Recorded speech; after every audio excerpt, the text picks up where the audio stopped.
Asteroid ये पूरे अंतरिक्ष में घूमते हैं। ये जितने रोमांचक हैं, उतने ही खतरनाक भी। ऐसे ही एक एस्टेरॉइड की वजह से डायनासोर विलुप्त हो गए थे।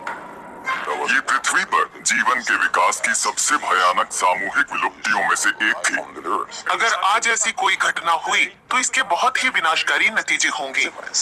उल्का पिंड अक्सर पृथ्वी से टकराते रहते हैं और इन पर आपदाओं वाली कई फिल्में भी बनी हैं। ये आशंका कभी भी सच हो सकती है, जैसा 15 फरवरी 2013 को रूस में हुआ था। ये एम्स्टर्डम या पेरिस जैसे शहर को तबाह कर सकता था। हे भगवान, मुझे लगा जैसे मैं कोई साइंस फिक्शन फिल्म देख रहा हूँ, लेकिन ऐसा सच में हो रहा था। वैसे तो वैज्ञानिक कहते हैं कि ऐसा हादसा 10 लाख साल में एक बार होता है, लेकिन ये कल भी हो सकता है। अगर हमें किसी एस्टेरॉइड की पृथ्वी की ओर आने का पता चले तो हम क्या करेंगे? खोज लगातार जारी है। दुनिया भर के वैज्ञानिक एस्टेरॉइड्स की पहचान करने और उन्हें गहराई से समझने के लिए नई नई तकनीकें खोज रहे हैं। उनके शोध एक दिन बहुत अहम साबित हो सकते हैं।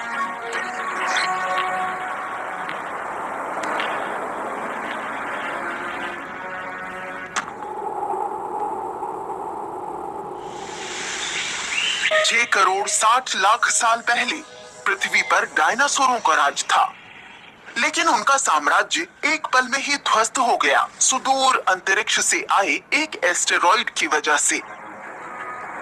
वो 10 किलोमीटर से भी बड़ा एस्टेरॉइड था, जो 10 किलोमीटर प्रति सेकंड से ज्यादा की रफ्तार से पृथ्वी से टकराया था। तो इसका जबरदस्त असर पड़ा था। ये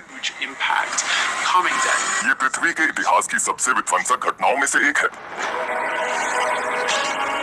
एक विशाल एस्टेरॉइड पृथ्वी से वहां टकराया, जिसे आज हम मेक्सिको की खाड़ी कहते हैं। इससे हिरोशिमा परमाणु बम से भी अरबों गुना ज्यादा ऊर्जा पैदा हुई थी। इससे 100 किलोमीटर के दायरे में सब कुछ खत्म हो गया था। इसके बाद जो हुआ वो तो और भी विनाशकारी था। जब एक विशाल एस्टेरॉइड पृथ्वी से टकराता है तो इसके तत्काल होने वाले प्रभाव से प्रजातियां विलुप्त नहीं होती हैं। ऐसा दूरगामी प्रभावों से होता है। पृथ्वी पर हम बहुत ही नाजुक जैव मंडल में रहते हैं। ये ऐसा लगता भले न हो, लेकिन एक भी बदलाव इसे पूरी तरह बर्बाद कर सकता है। एस्टेरॉइड टकराने से हजारों घन किलोमीटर की चट्टानें पृथ्वी के वातावरण में बिखर गईं। इससे पृथ्वी पर विनाश का एक सिलसिला शुरू हो गया। ये मलबा बहुत ऊपर तक फैल गया। बहुत बड़े पैमाने पर आग फैल रही थी। मलबे के टुकड़े वापस गिर रहे थे और समुद्र में बड़ी बड़ी लहरें पैदा कर रहे थे। वायुमंडल का तापमान बढ़ गया और पूरा ग्रह तपने लगा। भूकंप ज्यादा आने लगे और ज्वालामुखी फट पड़े। लेकिन ये झटके, आग और सुनामी तो बस शुरुआत थी। इस तबाही की वजह से इतनी सारी धूल और कालिख वातावरण में आई कि ये पूरी दुनिया में फैल गई। इस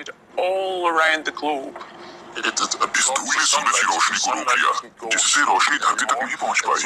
इसकी वजह से धूल के घने बादलों के नीचे पृथ्वी लगातार ठंडी होती गई। सूरज की रोशनी न मिलने से पौधे प्रकाश संश्लेषण नहीं कर सके। इसकी वजह से पूरी खाद्य श्रृंखला ढह गई। इतनी तबाही के बाद भी जो जानवर जिंदा बच गए थे, उनके पास अब खाने को कुछ नहीं था। इससे पृथ्वी पर ज्यादातर प्रजातियां खत्म हो गईं। उस एस्टेरॉइड ने पृथ्वी की 75% प्रजातियों का सफाया कर दिया था। एस्टेरॉइड हमारे ग्रह के लिए इतना बड़ा खतरा क्यों है? ये जानने के लिए हमें अपने सोलर सिस्टम के मूल को समझना होगा।